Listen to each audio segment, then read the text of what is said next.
Hey everybody, it's Mike from Get Your Rock Out, and I'm here at Hammerfest with another good interview. I'm here with One for Sorrow. How you guys doing? Very well, thanks. Yeah, mate. great, Very man. good. Just got here, really. But yeah, so far so Finally. good. Yeah. How you doing? I'm doing great.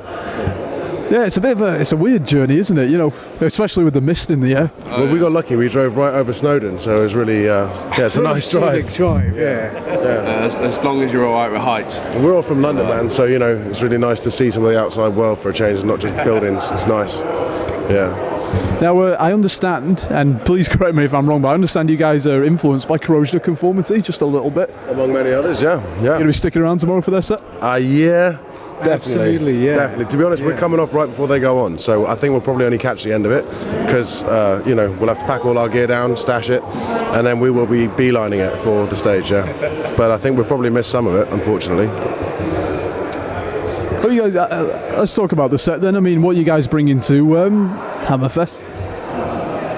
Well, we're bringing our solid groove metal, you know. We're bringing your head nodding groove metal that we like to think it's our little special brew of a bit of groove, a bit of classic rock in there, but there's some new metal influences, there's some old metal influences, but most of all it just boils down to meat and potatoes groove metal. When Jay says new metal, he means recent metal.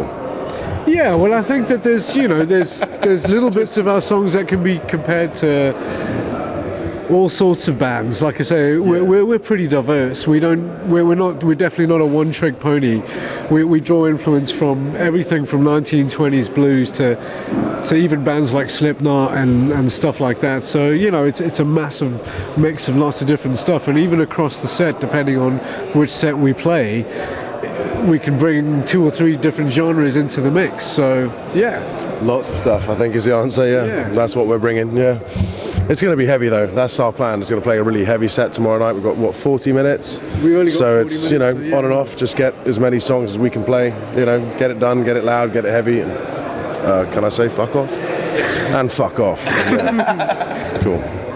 Well, it's interesting. I mean, as I understand it, you guys entered Metal to the Masses like right after you'd done a gig the first time. Yeah. So I guess, I mean, does anything throw you when you get to a live situation, like last minute changes, all that kind of stuff? We've all been in bands before, so we'd only been out a very short space of time when we got really lucky. We played the Bloodstock Radio launch party, and obviously that was to a load of people that are kind of in the biz. So, and then off the back of that, we kind of got forced into or coerced into doing the Metal to the Masses thing, which we were kind of thinking about doing anyway.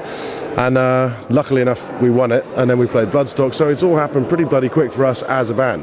You know, we'd only been out of, you know, like on the scene as it were, for 8 months when we played Bloodstock. So, you know, from going to being like a bunch of guys in a room where nobody had even heard of us to suddenly we're playing one of the biggest metal festivals in this country, I would say, along with bands of Slayer. Obviously for us, we were fucking blown away, you know. So, I mean, yeah, obviously it's still kind of nerve-wracking when you go up on a big stage because we haven't really been doing it that long.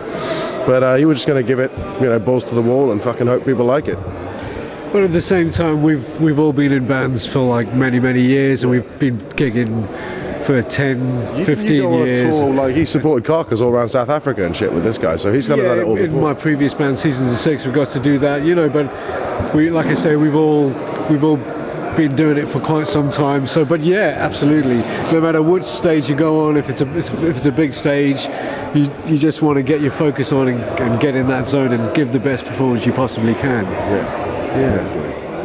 You guys have spoken, there's an interesting phrase that's come up talking about winning the bandmate lottery when you guys came together. You'd like to expand on that a little bit? Absolutely, you know, well, I think, as I'm saying, after being in a lot of bands, you often come up against people who've got different ideas of where you want to take the music.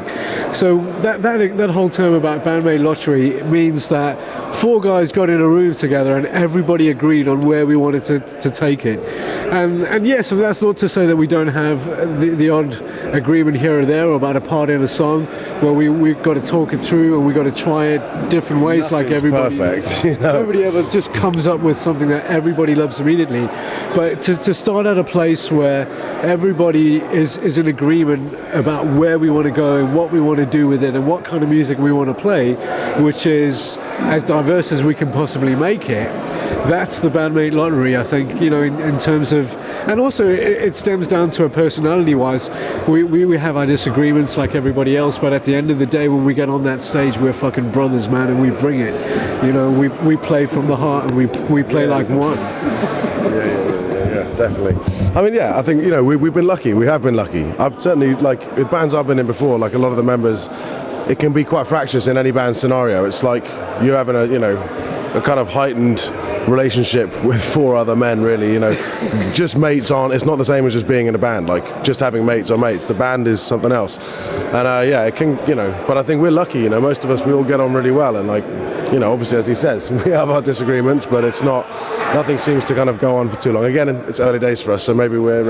Yeah, I mean, like, some people say that being in a band is like being in a marriage, but the trouble is you don't get to shag each other to sort of... I wouldn't necessarily say that was a problem, personally. No, I mean, you're attractive and all, but From the point of view of, like, when you're in a marriage, at least you get to shag that person, and that kind of brings something else to the table, you know what I mean? So we're definitely not that kind of band, though. Yeah, exactly. Just to clarify. Yeah, just to clarify. But Thank you for providing us with the quote of the festival. Yeah. well, that's it. That's you know, slick. that's the whole thing about the music being that love that you get to share together, isn't it? Yeah, definitely. Yeah. So, Yeah. so what's next, guys? What's coming up now? Well, we are going to be playing Out of the Ashes Festival. Is that the next thing? Well, we've got gigs got a pretty bunch much of every gigs. weekend. We got between now and gigs the rest of the lined summer. up. I think it looks like we're going to be very busy. But the big thing is we're working on an album. You know, we've released an EP, Backs to the Wall, and lots of people have really liked it. It's got favourable reviews in the press. Music videos have got thousands of views and that kind of thing. So we've been in the studio in the weeks running up to this. We've recorded another 4 tracks. Then we're going back in a few weeks' time. We're going to record another 4 tracks and rework the 4 tracks on the EP in order to release a 12-track album. That's the plan. Yeah. The idea of a release date or anything? No, I mean, really. not really. Not at this stage. Once we've got the Yeah, well, we don't even have the mixes. We've done basically a third of the songs. We've just done the second third of the songs, and we don't even have the mixes. The first cut of the mixes back from them. Then we're going to hear how that sounds, work on that for a bit. Then we're going to go back in the studio, record another 4 songs, and then eventually, you know, so it's going to be end of the year, I would have thought, right? Well, yeah, Maybe we'd like to sort of see it round about August, September if possible. Yeah. But once we got the tracks in the bag, there's a few labels that have shown interest, and there's a few labels that I want to approach and that we want to approach as a band. And we self-released the first one, but it's released worldwide for digital. So it's on iTunes and Amazon and all of that lot, and 700 other retailers online. But we want to get a physical release other than physically selling our CD through Big Cartel and our own online shop. So that's really where we want to take it next. Yeah. All right, well, unfortunately, we're going to have to wrap this interview up really quick, but do you have a message for all our readers that Get Your Rock Out? We do. For all of you that are here, have a fucking great weekend. For all of you who are not, listen in to a fucking great weekend. Thank you very much. And check us out online. Please buy our CD. Thank you guys very much. Have a good time, man.